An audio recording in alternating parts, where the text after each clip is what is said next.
आज हम लोग प्रोग्रामिंग विथ जावा या जावा प्रोग्रामिंग के अंतर्गत एक बहुत ही महत्वपूर्ण पार्ट पढ़ने जा रहे हैं।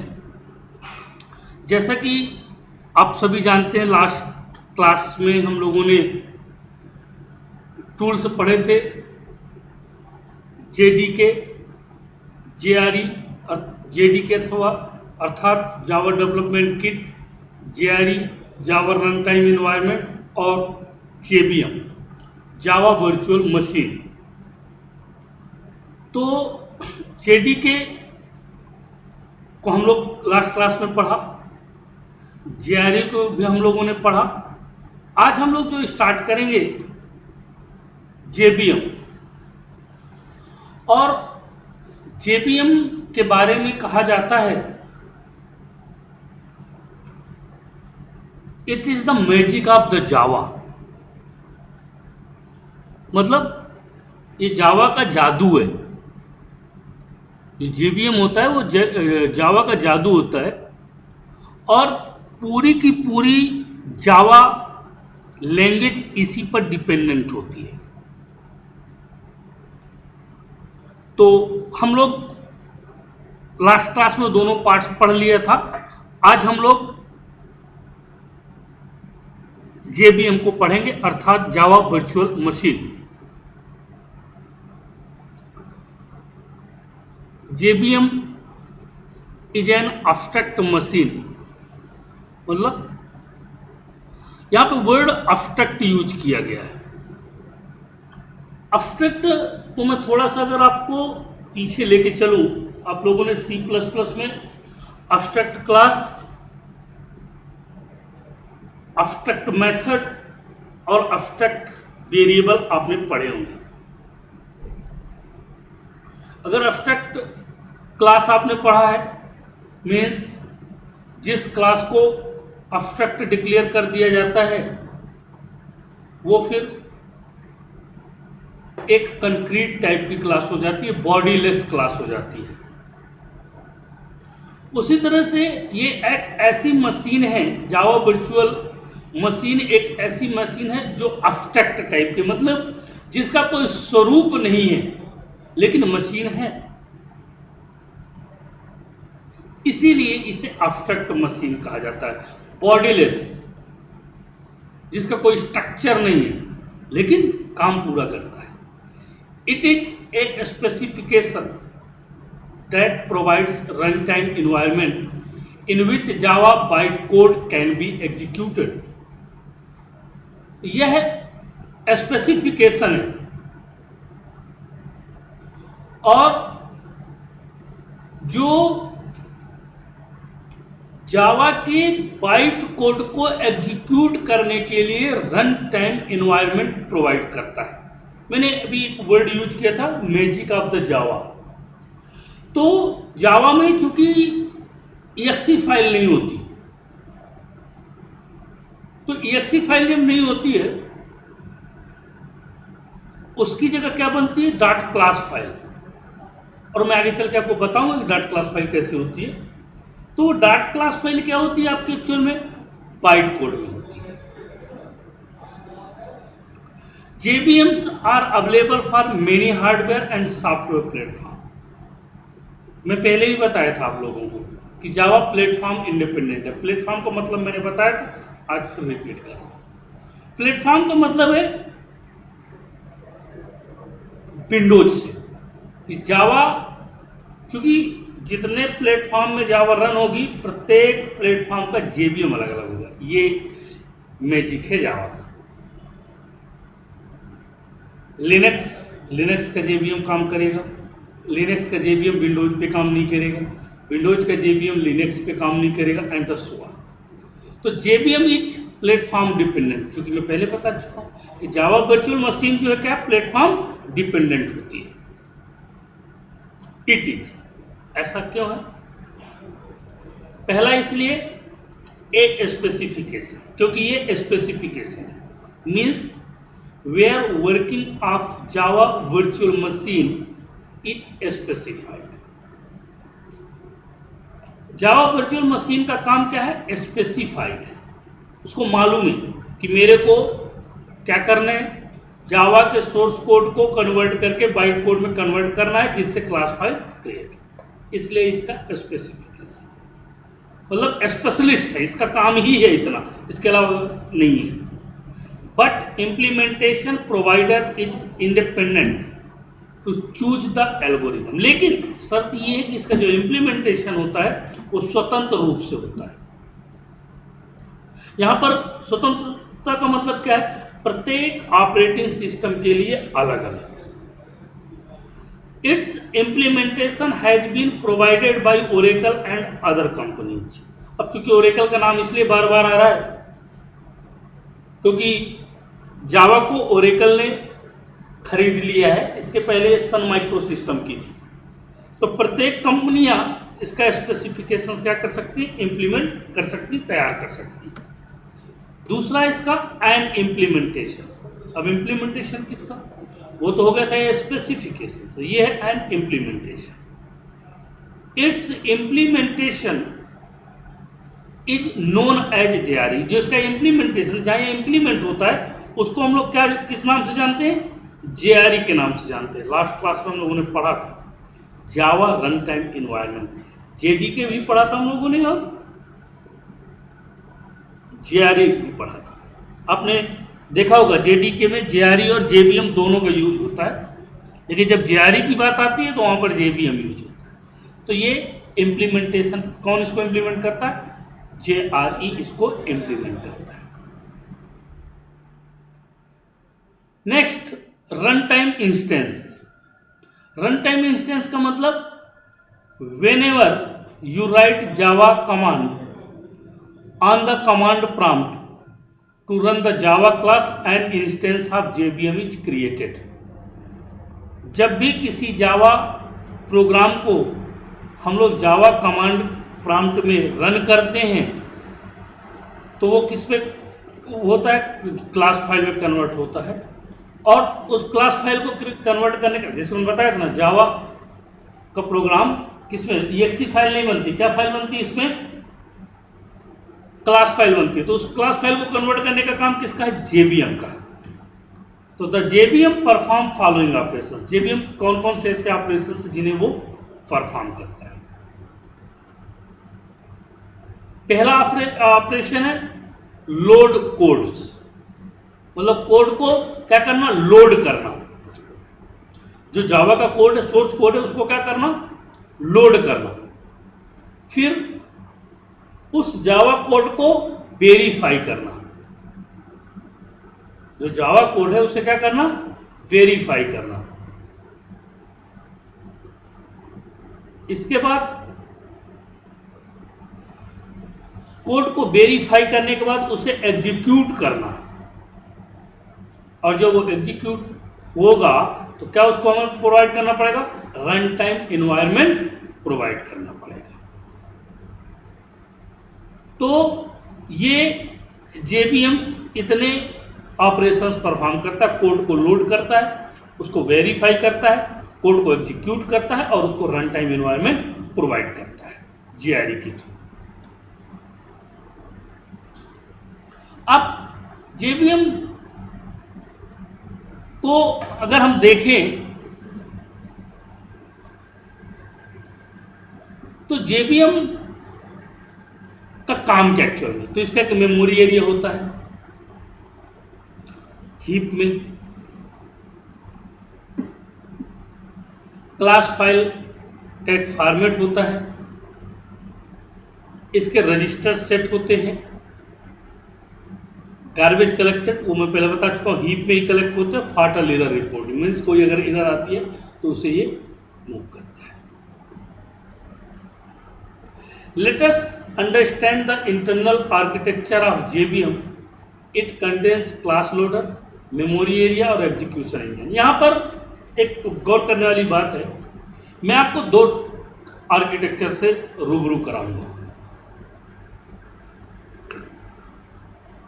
तो डोंट बी कंफ्यूज कि क्या दो आर्किटेक्चर होंगे। उन दोनों में से कोई भी एक आर्किटेक्चर आप यूज कर सकते हैं, जो आपको इजी वे में समझ में आए।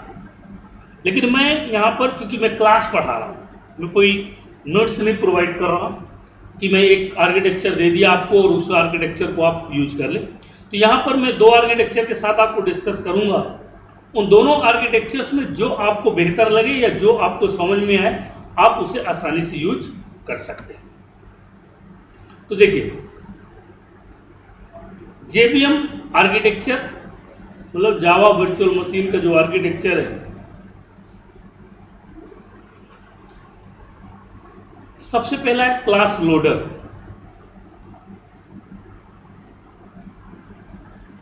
जो जावा रन टाइम सिस्टम्स होता है, अब इसको मेमोरी एरिया में कैसे एलोकेट जेबीएम करता है, तो आप देखिए class area, heap, stack, PC register, native method stack.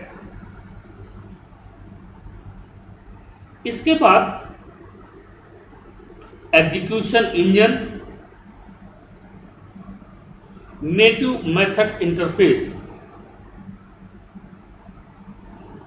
अब यहां पर देखिए क्लास लोडर क्या करता है, वो उस पर्टिकुलर क्लास को लोड करता है जिस क्लास को जेबीएम ने क्या किया है, कन्वर्ट कर रहा है। फिर क्लास का एरिया क्या होगा, हीप में उसको जगह कहां मिलेगी, स्टैक का मतलब है कि कौन सी क्लास कब आया है। डेटा स्ट्रक्चर में आप लोगों ने स्टैक का पढ़ा होगा।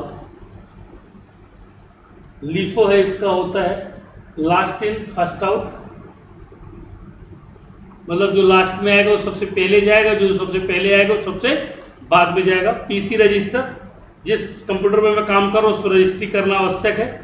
And the native method stacks और एग्जीक्यूशन इंजन जो नेटिव मेथड इंटरफेस को यूज करता है। तो एक तो जावा वर्चुअल मशीन का आर्किटेक्चर ये हो गया, ये बड़ा संक्षिप्त आर्किटेक्चर है। सेम इसी तरह का आर्किटेक्चर नेक्स्ट स्लाइड्स पे है, लेकिन उसको थोड़ी सी दूसरी तरह से डिजाइन किया गया। देखिए कैसे, सेम कहानी वही है।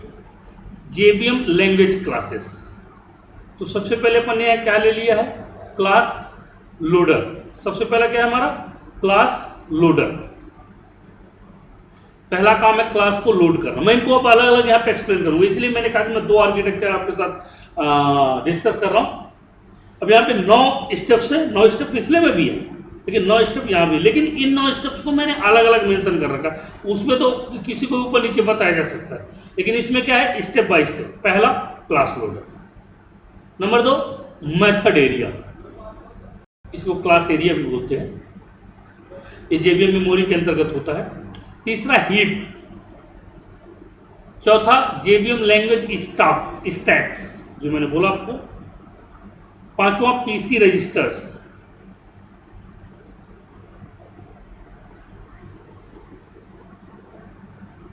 छठवां इसमें नेटिव मेथड स्टैक्स, सातवां एग्जीक्यूशन इंजन, आठवां नेटिव मेथड इंटरफेस और 9वां एवं आखिरी नेटिव मेथड लाइब्रेरीज। तो आप देखिए इस आर्किटेक्चर में, जिसको हम समझने की कोशिश कर रहे हैं, ये आर्किटेक्चर केवल 3 पार्ट्स में डिवाइड होता है। पहला क्लास लोडर, जहां पे नंबर 1 लिखा है। दूसरा पार्ट इसका होता है मेमोरी एरिया। मेमोरी एरिया में कितने पार्ट्स हैं, इसमें 5। Method area, heap, JVM language stacks, PC registers, native methods. और तीसरा पार्ट जो इसका होता है जेबीएम आर्किटेक्चर का, वो होता है एग्जीक्यूशन इंजन। इसमें 3 पार्ट्स होते हैं, execution engine, native method interface और नेटिव मेथड लाइब्रेरीज। तो देखिए इनको हम सबको अलग अलग स्टेप बाय स्टेप देखते हैं। सबसे पहला है आपका क्लास लोडर। तो the class loader is a sub system used for loading class file. Means इसका काम क्या है, लोडिंग क्लास फाइल को सब सिस्टम की तरह यूज करना। इसका काम है लोडिंग क्लास फाइल की तरह सब सिस्टम को यूज करना। It performs 3 major functions. ये क्या क्या 3 मेजर फंक्शंस होते हैं इसके, जिन्हें ये परफॉर्म करता है। वे फंक्शंस क्या क्या हैं, जैसे लोडिंग, सबसे पहला काम क्या होता है इसका, लोडिंग का काम होता है, क्लास को लोड करना। फिर लिंकिंग, मतलब उससे रिलेटेड जो इन्वायरमेंटल परिस्थितियां हैं, जरूरतें हैं, उनको क्या करना, लिंक कर देना। और सबसे आखिरी में क्या कर रहा है, उसको ये इनिशियलाइज करता है। इनिशियलाइज का मतलब वो उस कार्य को किस तरह से करेगा, इसके लिए वो इनिशियलाइजेशन आवश्यक होता है। तो ये सबसे पहला काम किसका होता है, क्लास लोडर का होता है। Second, method area. JVM method area store class structure like metadata, the constant run time pool and the code for method. जो मेथड एरिया मतलब क्लास से रिलेटेड जो भी डॉक्यूमेंट्री होती है, या जो भी सोर्स कोड्स होते हैं, या कांस्टेंट्स होते हैं, मतलब किसी भी प्रकार के कोड फॉर्मेट्स होते हैं, मेथड्स होती, वेरिएबल, इन सबको मेथड एरिया के अंतर्गत रखा जाता है। Number third, heap. All the object, their related instance variables and arrays are stored in the heap. अब जो भी ऑब्जेक्ट्स होते हैं, लेकिन वेरिएबल, जो ऑब्जेक्ट के वेरिएबल इंस्टेंस वेरिएबल्स होते हैं, वो सब किसके अंतर्गत स्टोर होते हैं, हीप के अंतर्गत स्टोर होते हैं। This memory is common and shared across multiple thread.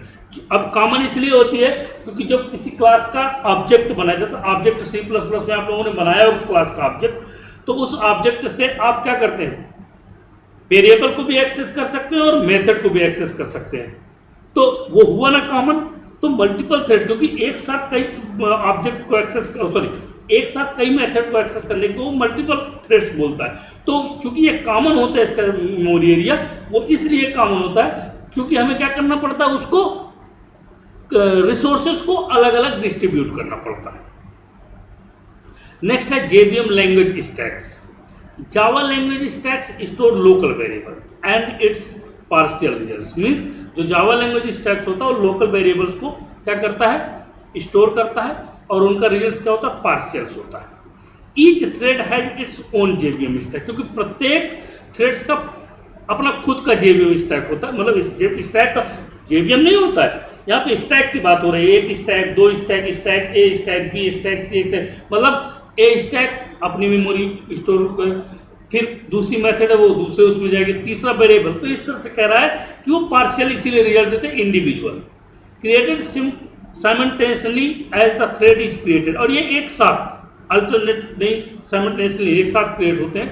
A new frame is created whenever method is invoked and it is deleted when method invocation process is complete. और ये क्या होता है, ये हर बार एक नया फ्रेम, किसी जितनी बार मेथड को आप ऑब्जेक्ट के साथ, ऑब्जेक्ट तक मेथड लिखते हैं ना, तो ऑब्जेक्ट के साथ जितनी बार आप मेथड को एक्सेस करेंगे उतनी बार ये क्या होता है, फ्रेम के रूप में क्रिएट होता है। और जैसे आपका काम प्रोसेस कंप्लीट होता है, वो ऑटोमेटिकली क्या हो जाता है, डिलीट हो जाता है।